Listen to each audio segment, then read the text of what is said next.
Déjeme decirle que tengo a Catalino Miranda a través de la señal de microondas. Vamos a saludarle y por supuesto escuchar su opinión respecto a este tema que lo hemos estado discutiendo aquí con Rodrigo Contreras Teos y con Genaro Ramírez. Catalino, buenos días, muchas gracias por estar con nosotros. Buenos días, Romeo, buenos días, don Genaro, don Rodrigo, pueblo salvadoreño en general. Es un gusto estar con ustedes. Catalino, nos queda claro que esta no es una decisión entonces del Ejecutivo, sino más bien es una decisión que al final pasa por la aprobación de los diputados en la Asamblea Legislativa. Mira, ¿correcto? En primer lugar, el primer órgano del Estado tiene facultades, los políticos tienen facultades de decidir cuando se entorpecen algunas situaciones como esta, digamos el tema de los subsidios, que no es de los empresarios, sino que es del pueblo salvadoreño.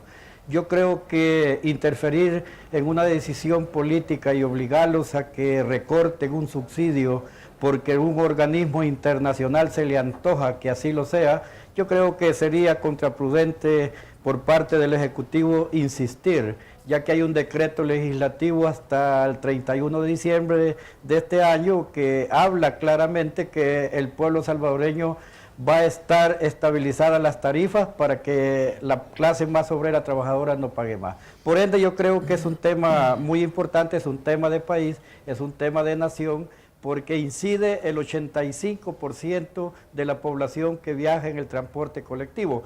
Pero nosotros como empresarios estamos abiertos a escuchar al Ejecutivo, pero no adelantar juicio de lo que se pretende hacer. Yo creo que hay una mesa institucional del transporte donde se hacen los diálogos, donde se platica acerca de estos temas, a lo cual a todos los empresarios, incluyendo los que no están en la mesa, los agarró a quemarropa el anuncio del presidente del día sábado.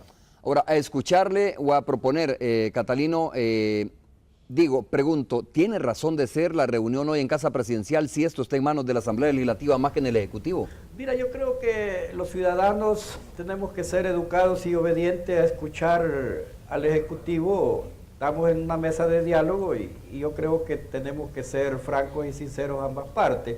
Las propuestas están dadas dentro de Casa Presidencial. Hay 3 estudios internacionales que indican como un guión de partida prácticamente cuánto debe de ser la tarifa. Estudios que no ignora el Ejecutivo, ¿no? Ya los conoce desde hace buen rato, o sea, me parece que al margen de entonces que existan... hay que exigirlo que se los publique a la población en general. Me parece que al margen, Catalino, de que existan esos estudios, la decisión está tomada. Por lo menos de parte del Ejecutivo, digo.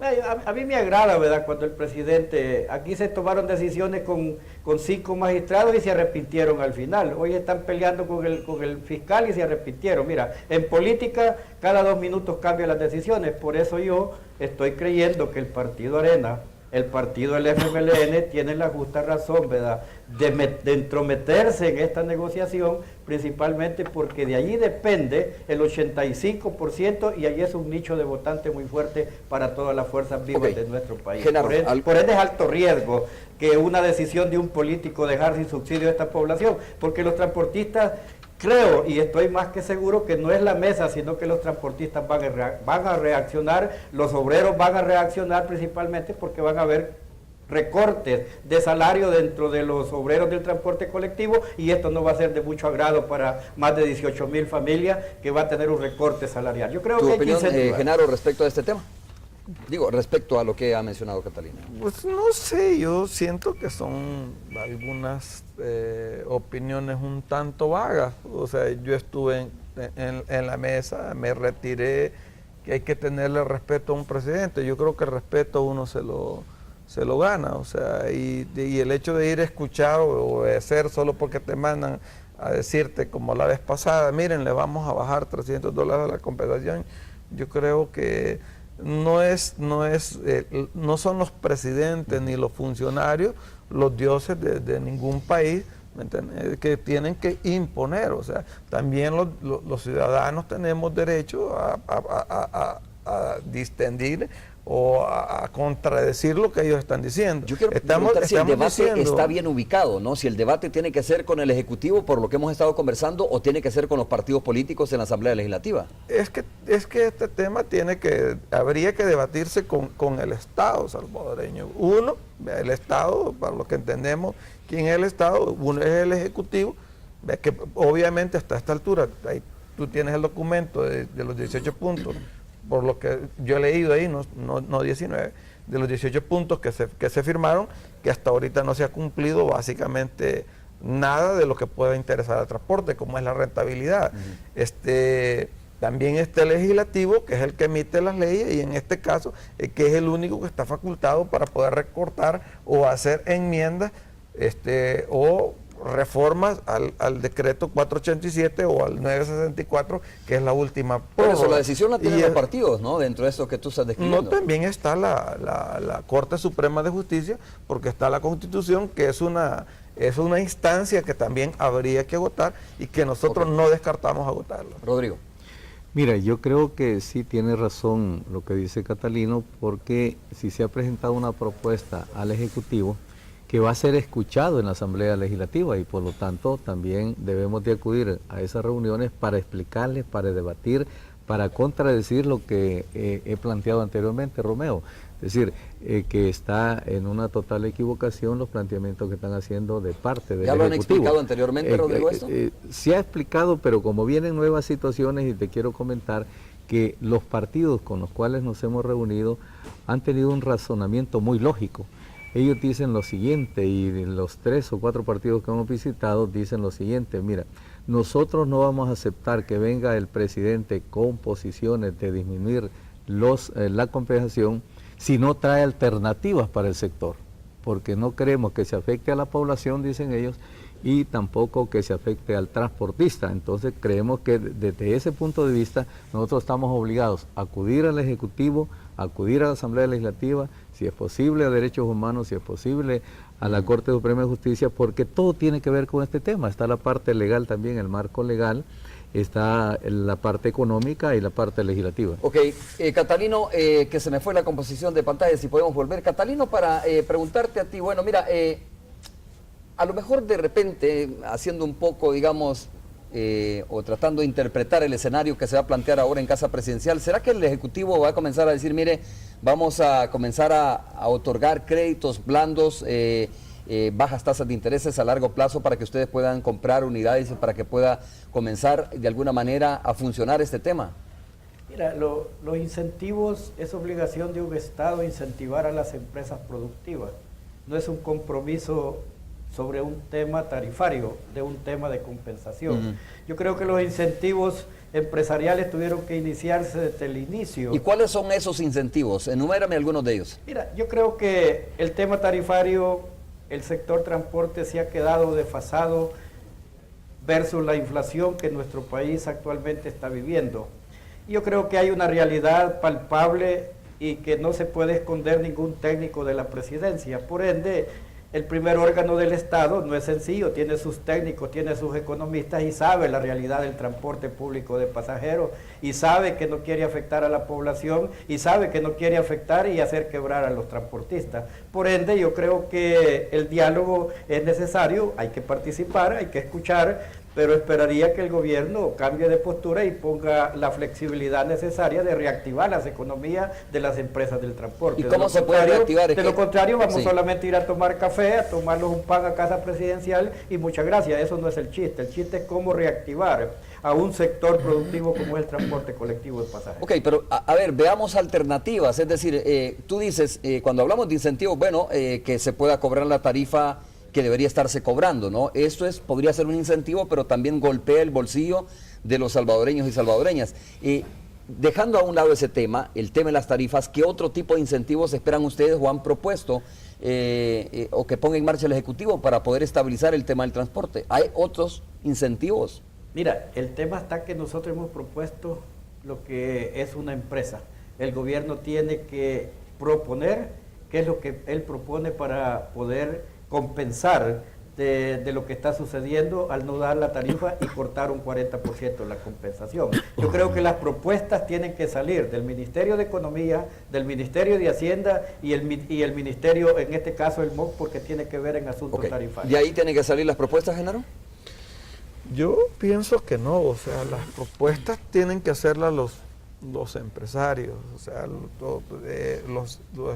basarse en los estudios técnicos que ya se han elaborado y basarse en el derecho de igualdad, o sea, porque como te dije en un principio de la entrevista, Romeo, ¿cómo es posible que la señora que vende tortillas, que es una empresa, que vende tomate, vea, aquí las piedras pueden subir, absolutamente puede subir, lo que da la impresión de que lo que se pretende es quebrar al transporte colectivo, o sea, un claro boicot, o sea, para hacerlo quebrar, además de las muchísimas empresas que hasta este momento han quebrado, porque lo que aquí no se dice es que ha habido un 30, un 40% de empresarios que han desaparecido, o sea, y que no se dice, o sea, y que lamentablemente la gente cree que no se está quebrando y que te dicen que por qué no te cambias Sí, claro. de negocio. Pero hay muchas opiniones sobre esto, Genaro. Bueno, una señora que vende tomates tiene 4 o 5 más en el mismo sector, donde puede jugarse en el libre mercado, ¿no? Es decir, y no es posible esto en el transporte colectivo porque hay una sola tarifa, hay una tarifa regulada y obviamente se trata, como le hemos hablado en varias ocasiones, de un tema que se ha concesionado, que es un bien público, pero que lo ha concesionado el Ejecutivo y por lo tanto tiene la obligación de intervenir en él cuando lo crea necesario, no así en este tema de las verduras. Pues, primero, yo te supone. puedo demostrar de que la Corte Suprema ya dijo que no es una concesión, sino que es un permiso de operar el que se está dando, porque te puedo leer lo que dice el artículo 120 de la Constitución con relación a lo que es una concesión. Y ahí mucha gente tiene una equivocación sobre lo que es una concesión. Dice, en toda concesión que otorgue el Estado para la explotación de muelles, ferrocarriles, canales u otras obras materiales de uso público, deberán estipularse el plazo y las condiciones de dicha concesión, atendiendo a la naturaleza de la obra y el monto de las inversiones requeridas. Estas concesiones deberán ser sometidas al conocimiento de la Asamblea Legislativa para su aprobación. Entonces, ¿has oído tú que alguna vez el tema de los permisos de transporte, cada permiso de transporte se dé conocimiento a la Asamblea Legislativa? El 49 te dice que deben de ser 10 años y te lo dan para un año. Ok. Bueno, tengo ya poco tiempo. Rodrigo, gracias por haber estado con nosotros. Finalmente escucho tus palabras.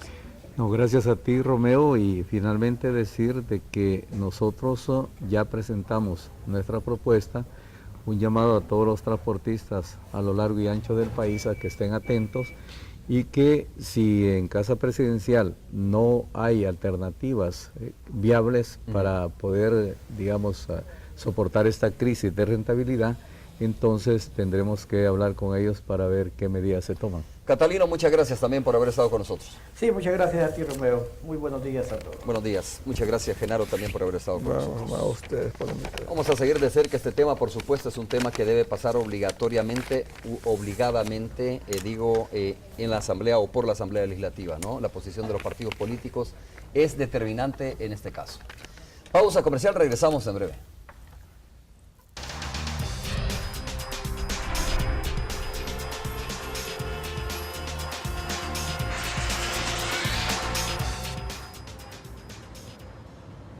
Y cuando estamos al filo de las 8 de la mañana, Romeo, iniciamos con la actualización del tráfico vehicular a esta hora, informándoles de que a través de nuestra cuenta de Twitter, Alertux Vía, Cadrians Ramírez nos envía una fotografía de un semáforo con desperfectos sobre la calle Libertad, esto atrás de la Plaza Merliot, lo que está generando, como podemos observar en la fotografía, bastante tráfico vehicular y también el peligro de un accidente de tránsito debido a que la mayoría de vehículos pues intentan pasar al mismo tiempo y hasta el momento me reportan no se han hecho presentes agentes de la Policía de Tránsito en la zona. Asimismo me reportan a través de la comunidad de Worldways que hay tráfico pesado sobre la autopista Comalapa, también en las principales calles de Ciudad Merliot, esto debido a lo que les informaba anteriormente, debido a los semáforos en mal estado.